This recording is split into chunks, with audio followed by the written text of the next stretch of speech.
Warhammer is an expensive hobby for literally everyone, and depending on where you live, it can be way worse. This is actually one of the comments I got all the time in my Space Marine tax video last month, where you guys commented that it's way worse in a lot of different countries. Whether it be Canada or Australia or Japan or in the EU or the UK, Warhammer can be pretty expensive. So today, we're going to be talking about what country is the most expensive to purchase Warhammer in. I didn't do a complete global breakdown because I found a lot of them are pretty similar. For example, in the South American pricing, it's American pricing. They just have extra shipping. So they're going to run the same general cost as getting it in the United States, plus a little bit of extra shipping and cost to import it. The same goes for like New Zealand. They're the same price as Australia. A lot of Asia is the same as Japan. So a lot of that pricing is pretty much the same. Inside of Europe, I found that there was kind of two groups. You had Scandinavia that had one price and then the EU that had another. Because of this, it led to me breaking it up into several groups and using one country as a focus point rather than getting a census of all of the countries in general. It also let me dive a little bit deeper into points per dollar or cost there, as well as how much it would be in comparison to just purchasing it in the EU or in the UK. So let's dive into this and talk about which countries are the most expensive. Before we get started, let me know in the comments below which country you think is the most expensive to purchase Warhammer in, and besides the UK, which country you think is the least expensive. Obviously, the UK is going to be the least expensive overall, purely because it's manufactured and shipped within a country that is about a 6-hour drive across. So it's like manufacturing it in your state and selling it in your state at its own cost, if you're an American. Or if you're Japanese, it's probably how Gundam works for you guys too, where it's manufactured there and it's shipped fairly quickly to whichever store you're buying it from. So it leads to a lot more buying power and far less overhead for the vendors and the manufacturers. So the UK is always going to be cheaper. The real question is it cheaper to get a flight to the UK and buy it than it is to buy it in your own country?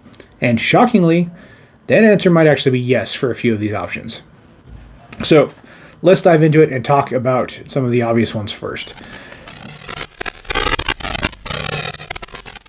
You guys may not have noticed lately, but I've been working on leveling up my YouTube channel to a whole new level. And because of that, the tool I've been using to do that has reached out to me and actually wants to affiliate with me, which is wonderful.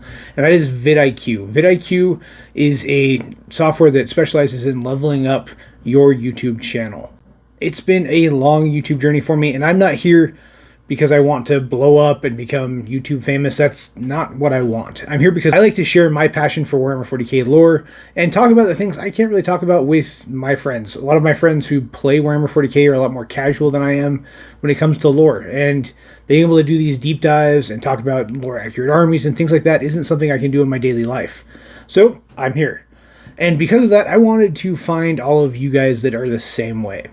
And that's what drove me to vidIQ. vidIQ is an amazing tool that gives you access to thumbnail idea generators, script outline generators, which we're actually using for this current video. It also helps you with a lot of the back-end stuff, things like tags and keywords and making sure your descriptions are accurate and detailed.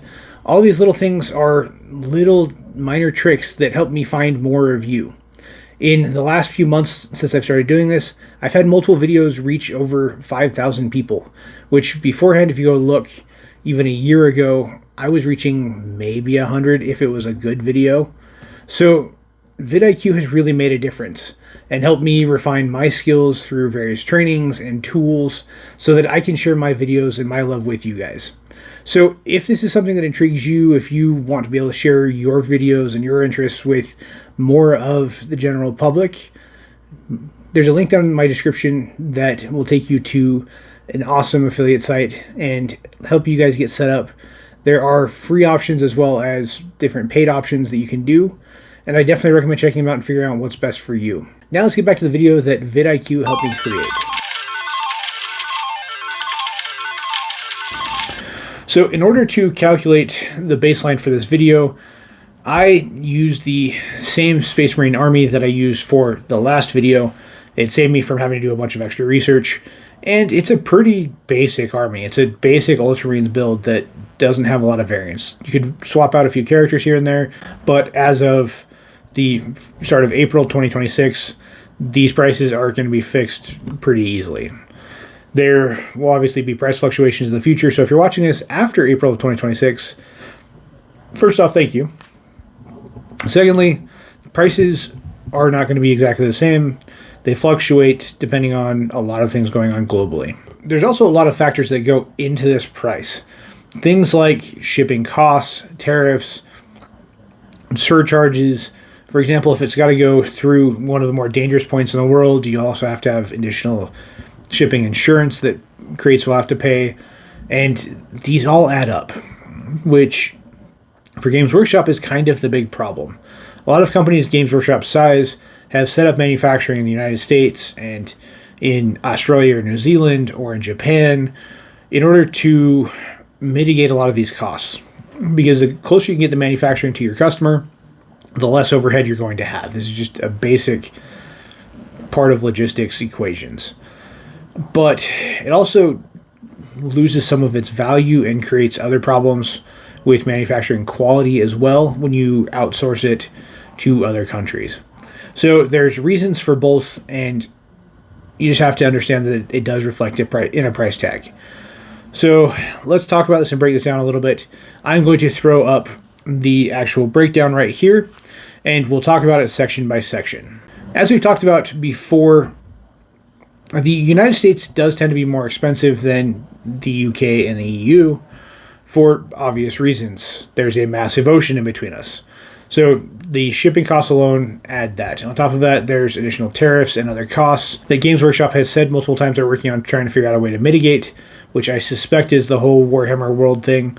I wouldn't be shocked to see a manufacturing facility set up here. They have a small one that does help costs a little bit, but they're not able to do the full suite of Warhammer.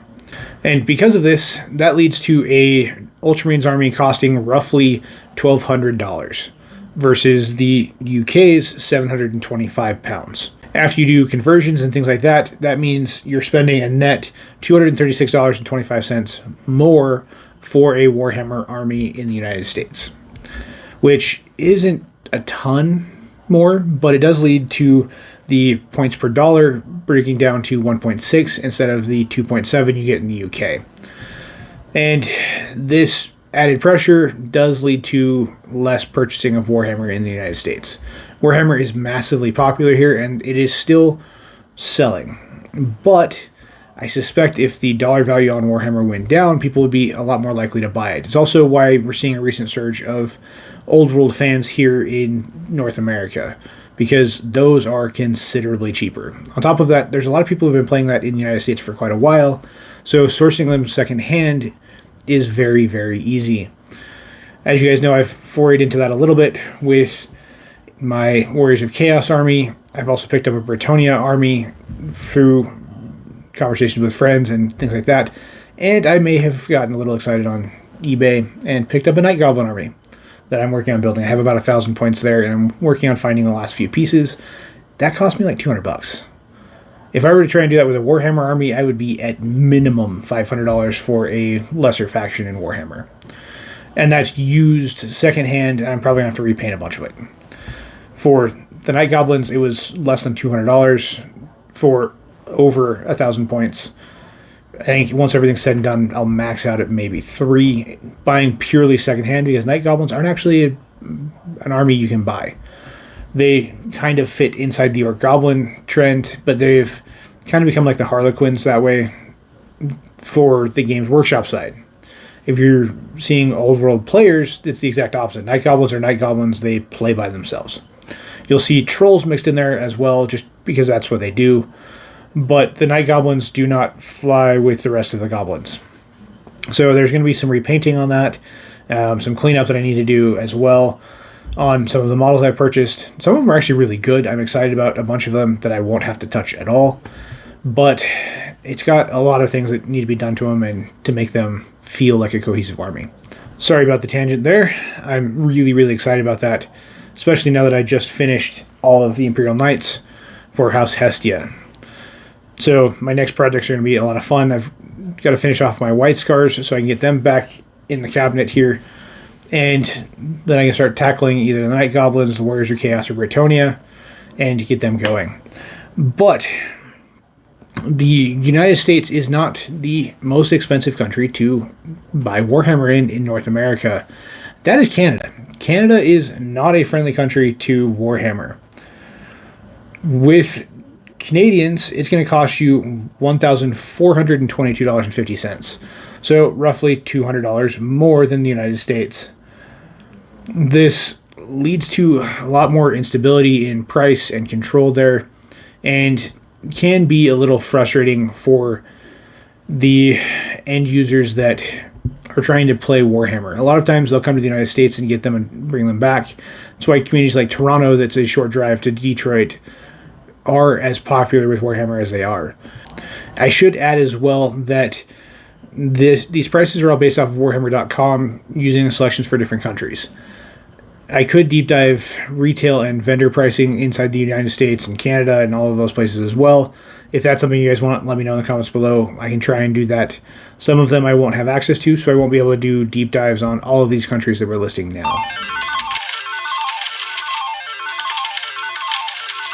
Now, North America may be where Warhammer is becoming extremely popular lately and is rapidly growing, but there's several established groups inside of Europe that have been playing for quite a while. And something I discovered is that due to the exchange rate between the pound and the euro, it's actually cheaper to buy stuff inside Europe than it is to buy it in the UK.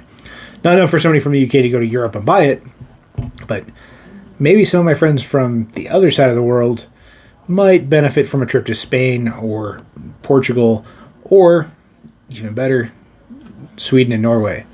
Sweden and Norway benefit from a massive Warhammer community that is very, very strong. If you watch any of Squidmore's videos, you will see how strong that is. They have regular tournaments and painting competitions, and the entire Warhammer culture there is very large. Because of this, Games Workshop has long established trades and structures to sell there that makes it actually cheaper to buy in Sweden than it does to buy in the rest of Europe.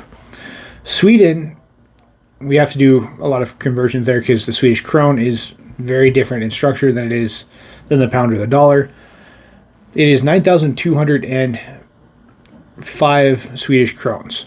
Swedish krones kind of operate like Japanese yen, where you have to move the decimal point one direction or one step to the left in order to get the equivalent. So the equivalent in rough dollars is about $920.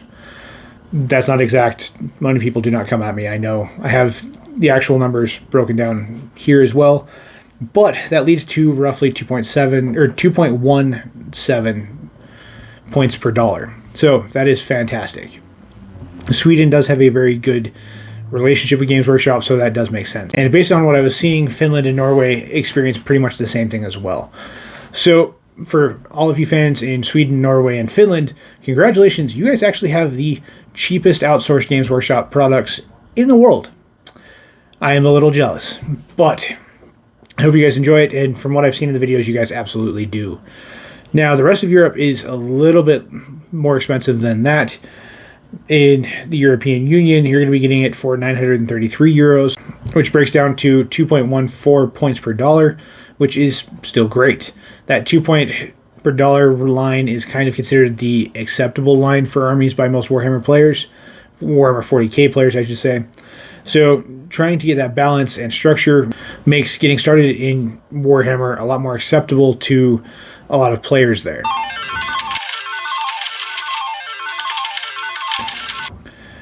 Now, we need to hop across the world. Warhammer is very popular in the rest of the world, but like I said, a lot of prices depend on what's near you. So a lot of the Mediterranean is based on the European pricing structure. A lot of Central Asia is either on the Oceania price or on the Central Asian price, which Japan is kind of the staple for Central Asia, and Australia is kind of the focal point for the Oceania pricing. So next we're going to talk about those as well. First, we're going to be talking about Central Asia. Central Asia is one of the homes of miniature wargaming. Japan has been using Gundam and a variety of other miniature war games and tabletop war games and video games for a very, very long time. Because of this, it has a very strong culture in this. Games Workshop has struggled to establish themselves there due to a lot higher competition, and we've started to see a lot of this competition move into the United States as well. But Games Workshop still tries to sell there, and they do decently well. But due to large shipping costs and having to cross two of the most dangerous oceans in existence to get to Japan, if you go east, if you go west, it's a lot safer, but it takes longer and costs you more in fuel, which honestly I actually suspect is the way it goes, because it makes more sense to go past America through the Panama Canal and then across, so you don't have to deal with pirates and a bunch of other stuff in the Red Sea and around the Indian Ocean and the Somali coast. It's just a lot less of a threat there. I don't know logistics for Games Workshop or how they do it, but that tends to be the thing that makes the most sense. So if you wanted to build an Ultramarines army and you live in Japan or China or any of the surrounding regions there, in Japanese yen, it would cost you 166,300 yen, which, after looking at conversion rates, things like that, roughly translates to $1,663. Roughly. Once again, money people don't come for me. I know that's not exact math, but for all of us in the Americas and Europe that have kind of the same money structure, I have to translate a little bit. So this leads to 1.2 points per dollar roughly. This isn't great, but given logistics cost and the price in the rest of that section of the world, it does kind of make sense. And this is the first place that someone going on vacation to the United States or to Europe or to the UK, it would actually make sense to stock up while you're there. If you take an extra suitcase and fill it full of Warhammer and bring it back, using it to create your own army, you're actually not going to save a ton of money. But if you're Japanese, it may actually be worthwhile. It's going to be a long trip. I know it's a very, very long fight, no matter how you get where you're going. But as long as you're not intending to resell it, you should be okay. I don't know resale law in Japan, but that may affect it as well when it comes to tariffs. Still, it is worth doing if you're trying to save some money, and you'll get a vacation out of it. I don't know how much of a fun vacation the UK would be for a Japanese person, but if you're a big fan of Warhammer, hitting up Warhammer World in Nottingham and finding some of the retail vendors around there that sell at a discount, like Element Games, might be your best option. Oh, to my friends in Oceania, I am so sorry. It is not fun to try and play Warhammer there. I've heard several comments from Australians in my last video saying that a lot of times I like to focus on games like Kill Team for this reason. As you may remember, the Ultramarines army in Australia is going to cost you 1,966 Australian dollars and 50 Australian cents. This leads to a 1.02 points per dollar ratio. You are literally just shy of paying $1 per point. That sucks. So, to all of my Australian friends and friends in New Zealand, I'm sorry, it sucks. And due to the way logistics works, you don't really have a choice. The only real hope you have is to hope that eventually Games Workshop will build a manufacturing facility either in Australia or in Japan or one of the surrounding countries to drastically reduce that logistics cost of getting things to you. As far as I'm aware, that is not something Games Workshop has ever considered or spoken of. Although I suspect you guys will benefit from any manufacturing facilities put in the United States as well. Australia and New Zealand both have far better trade agreements with the United States than they do with the UK currently, due to tariffs and trade logistics and things like that. It's also far easier to ship things between the United States and Australia and the United States and Japan and the United States and New Zealand than it is from the UK. There's just a lot more stuff going back and forth, so the total cost of shipping is less. So I'm hoping for you guys that the manufacturing facilities inside the United States expand, and maybe they can start helping out you guys as well. So if you're from any of these regions that we've just talked about, let me know in the comments below if you've found ways to save money through third-party vendors or importing things or however it works for you. Here in the United States, we just kind of deal with it. The cost difference isn't that big of a difference, although companies like Wargame Portal do save us a lot of money that way. We also are big fans of secondhand as well. But I'd love to hear from you guys who aren't here in the United States. Let me know what you guys do to try and save money on Warhammer, and I will see you guys in the next one.